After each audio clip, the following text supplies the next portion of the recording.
In the category of things that medical professionals have said to me that have been really nice, and that's a really small category actually, is my optometrist saying that my middle-aged eyes were a bit like Simone Biles.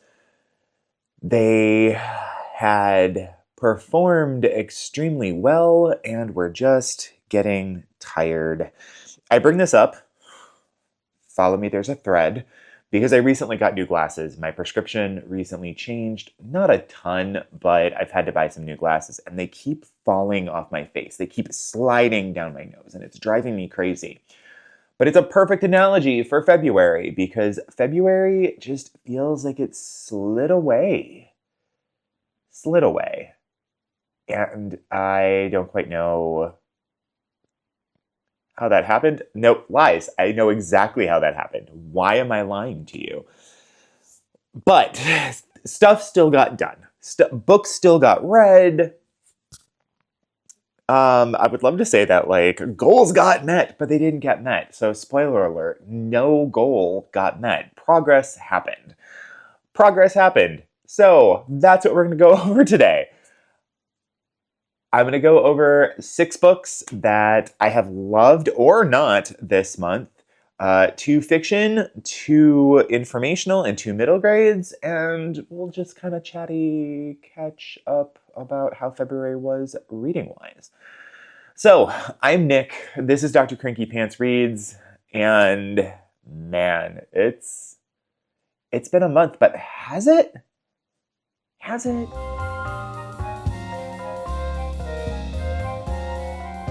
So yes, February. Typically we're like, it's the longest month. It's cold, it's gloomy. Normally it just seems to drag forever. That was not the case this month. It just flew and, you know, stuff got done. And I'm really working to be okay with it. Really working to be okay with all the stuff that I got done. And of course, our brains are wired to focus in on all the stuff we didn't get done. And so I'm trying to flip that around, trying to appreciate the fact that in the month of February, I read 10 books. I read 10 books, which is about 2,500 pages. Not terrible, but also not what I wanted to do with my month. I'm currently working on revising my children's literature course at the university. So I really wanted those numbers to go up.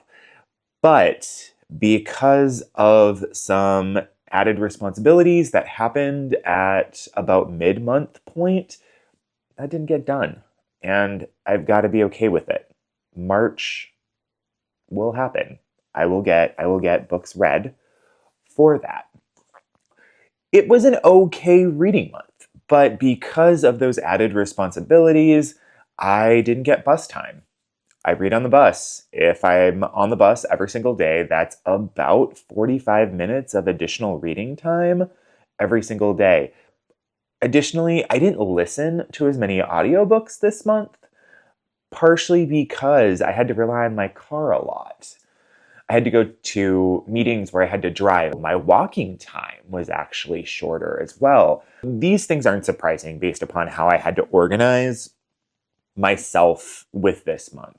It's always interesting to me how changes like that actually show up in your numbers. So they're numbers I'm okay with. It's an okay month. It's an okay month. So let's dive in to the fiction books that I read this month that I think others might be interested in. The first one is Gerard Reeves' The Evenings. This was my January pick for one of the 12 books I wanted to read in 2025. I hope to get it done in January, but I finished it up in February, and it is a fascinating read. It is one of those reads that's kind of about nothing. It's about the mundane, the banal, the ins and outs of everyday existence. It feels a bit like a Dutch Seinfeld episode, really. It follows 23-year-old Fitz, who is a clerk in an office, and his job isn't really that exciting to him. He writes about it as, oh, I take cards out of a file and then I put them back in. So he doesn't really have a connection to his job. The evenings in the title comes from the 10 evenings that the book follows him between Christmas and New Year's as it changes from 1946 to 1947. He's a character in this holding pattern. He still lives with his parents, who he finds frustrating and annoying, but also seems to love. And the interactions that he has with his friends and the kinds of conversations that he has are absolutely macabre at times, just odd conversations. He's frustrating sometimes as a character because he's obviously unhappy with the current state of his life, but doesn't really do anything to improve it at all, which is more relatable than I'd like it to be. Really.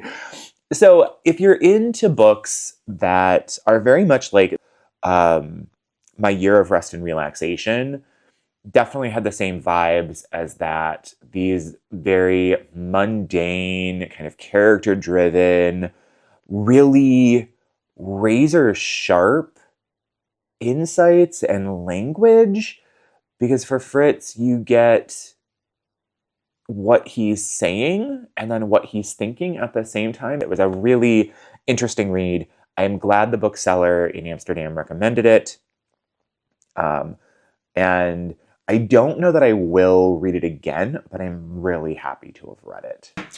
The second book, and this is one that I listened to under the fiction category, is Chuck Tingle's Bury Your Gaze. And I didn't realize going into this book that Chuck Tingle, it's a pseudonym. No one quite knows who Chuck Tingle is. He rose to prominence for writing some saucy self-published books on Amazon.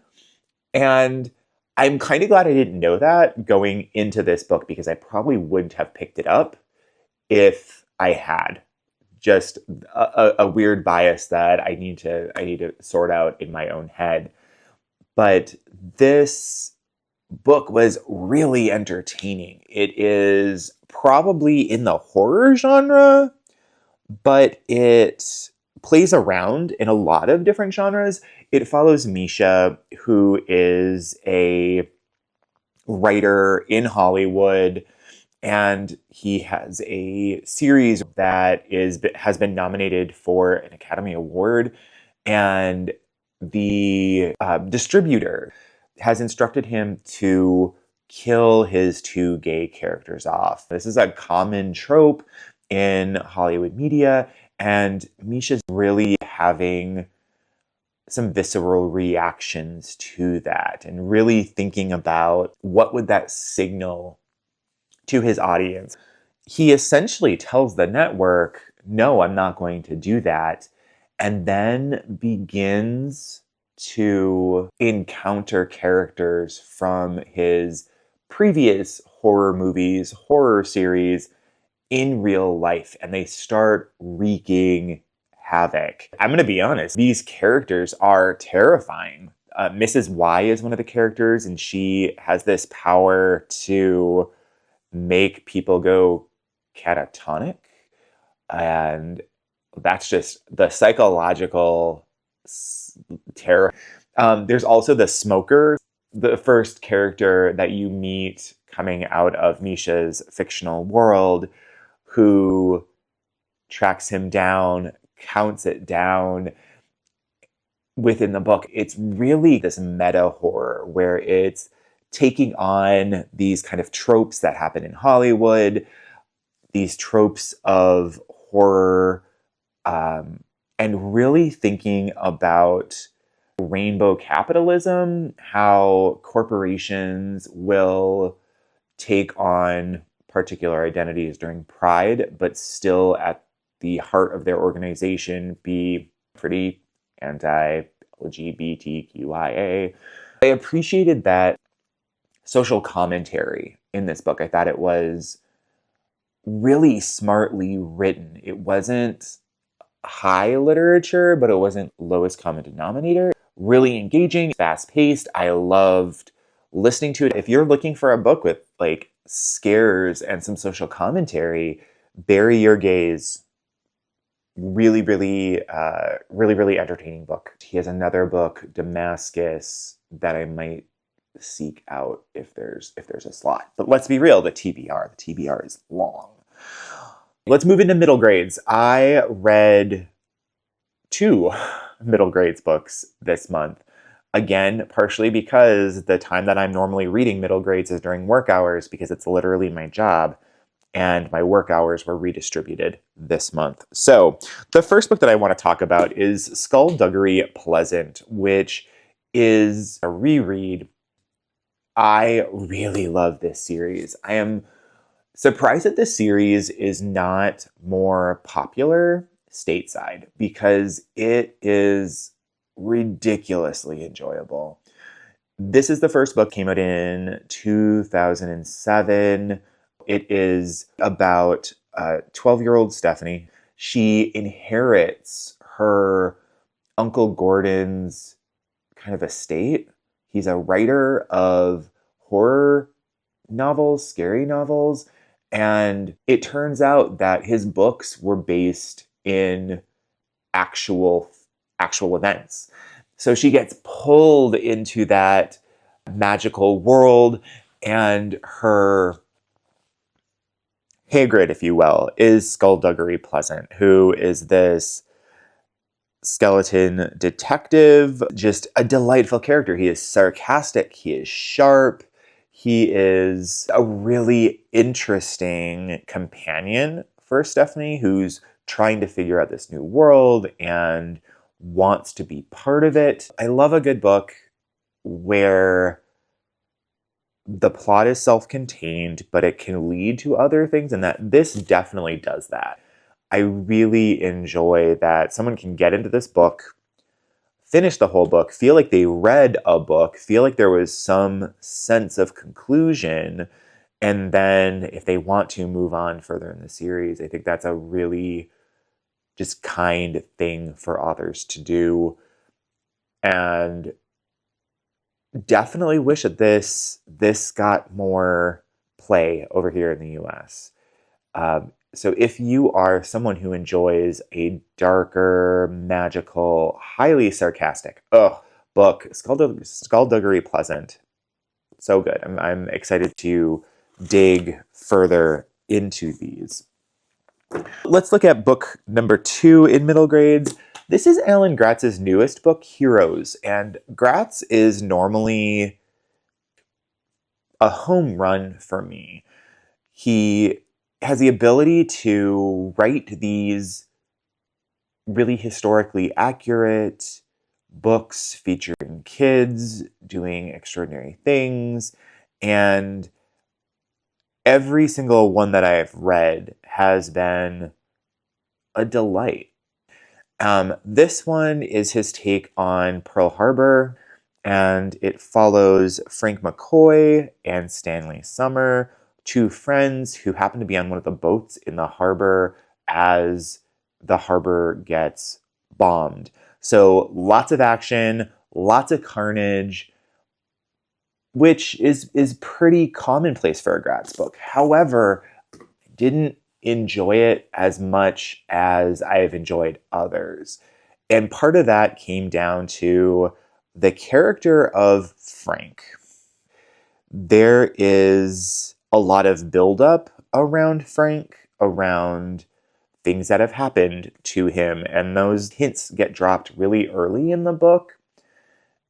When that's all revealed, it's pretty unsatisfying. Partially because the ways in which Frank acts throughout the book aren't actually in line with that backstory. It's that inconsistency, that weak characterization of Frank that I found particularly vexing in this book. I didn't buy the character. I really liked Stanley as a character. That's not the focus of that book. Stanley is not the focus. Frank is. And there were some unenjoyable things about him as a character. Not every book an author writes can be a home run. But, and so this is Alan Gratz's not a home run. Let's move on to informational texts and talk through how those go. One of my favorite books that I read this month was 84 Charing Cross. This is an older book, told in letters. It's epistolatory. And it's between Helene Henth and Frank Dole. Frank is a bookseller in London. Helene is a book lover in New York City. And the entire book is composed of their correspondence back and forth as Helene is seeking out certain editions of certain books. And it's really beautiful in terms of how this kind of friendship evolves between the booksellers in London and Helene in New York City, how they come to really care for each other. In these letters, you can feel how invested in each other they are. I just loved that. I loved how passionate they were about books and how interesting it was as they come to know each other and joke with each other. It was a delightful, delightful read. And it's a shorter read if you happen to want a book that felt a little bit like the Guernsey Potato Peel Pie Society. Did I get that right? Oh, I hope I did. It had some feelings of that, except it was like that book is historical fiction, but this one, these are the actual letters between the two, and you become emotionally involved. And it was just a delight of a book. It was just a delight of a book because it's these two people, or this group of people at the booksellers in London and then Helene in New York, coming to really like each other. Some great, great reading. The other nonfiction book that I want to talk about is, this is Zoe Schlinger's The Light Eaters. This, as a book, has kind of been everywhere. It's won quite a few awards.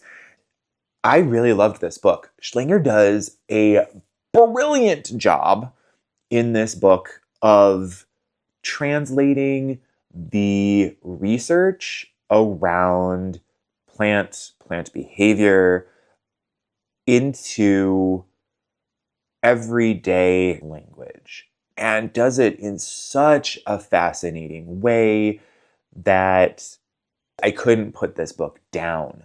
The notion of the science that is emerging around plants and how plants are adapting to climate change and human activity is fascinating. The insights about how certain plants communicate with each other to warn about predators, the notion of noise I found to be fascinating, where she's talking about the ways in which corn talks to each other. And when you have certain GMO kinds of corn, it's silent. But when it's more heritage breeds of corn, you hear this kind of scent-based communication pattern. I'll never look at a tomato the same again, because she talks about how once they start to feel, oh, a caterpillar's biting on my leaves, they will produce a compound that the caterpillar will intake. And what that ends up doing is it makes the caterpillar not eat the plant anymore, but attack other caterpillars, which I found completely and utterly fascinating. It's a book that's shifted some of the ways that I think about plants. She's really trying to make us think about plants not as these passive, oh, they need them to water us, et cetera, but as active agents. Plants came first. Without plants, we wouldn't exist. Plants were the first things to take the carbon out of the air and create oxygen, which then made space for us.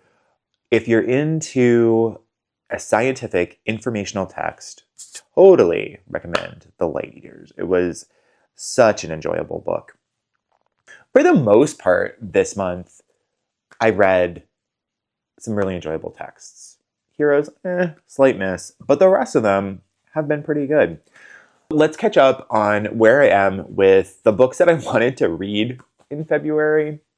I've already spoiled that. Not great. So in February, I wanted to read Impossible Creatures. I wanted to read Buddha in the Attic, Old God's Time, and Two Girls Fat and Thin. I have progress on Two Girls Fat and Thin. That's it. So I've still got Old God's Time. Buddha in the Attic is a holdover from January's TBR. And then Impossible Creatures, some stuff coming up with Impossible Creatures. So be on the lookout for that. We're gonna do some fun things on this. So I didn't read it with a purpose. That's what I'm telling myself, because we're doing things with it. Coming soon. Coming soon. So that's, my month. It has been some progress. Sometimes you don't get the progress that you want, but it's ever moving forward. So, yeah. How has your February gone? How is your TBR? How are you, more specifically? Because, oof, the world right now just feels like a thing. But as always, I appreciate you. I hope life is good, and if it's not good, that you're taking some steps to take care of yourself. I'll see you in the next one. Bye.